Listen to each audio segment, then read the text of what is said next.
Spalvoti vaiduokliukai. Vaiduokliukui Oliui sukasi galva. Per neapsižiūrėjimą užmigęs skalbinių dėžėje, jis kartu su spalvotais baltiniais buvo įgrūstas į skalbimo mašiną. Dabar vos begali tiesiai paskristi. Žvilgtelėjęs į veidrodį, Olis nustėra. Raudoni baltiniai skalbyklėje nudažė jį rožinę spalvą. O juk vaiduokliai turi būti balti, pasibaisėjęs galvoja Olis. Dabar kiti mane išjuoks. Lyg tyčia, šiandien Rūsyje vyksta vaiduoklių susirinkimas.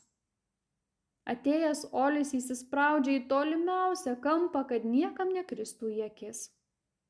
Tačiau draugai iš tolo pamato Olį ir prieėję iškart pastebi jo naują spalvą. Kas tau nutiko, klausė Holly.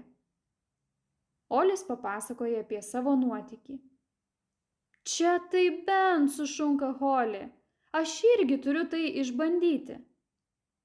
Kitiems vaiduokliams taip pat labai patinka naujoji Olio spalva, tad visi nori pakliūti į skalbimo mašiną. Į kitą susirinkimą ateina vien spalvoti vaiduokliukai. Olis vienbalsiai išrenkamas jų pirmininku, nes tai jis padarė galą nuobodžiam vienodumui. Juk nieko nėra įdomiau, kai kiekvienas iš mūsų yra skirtingas.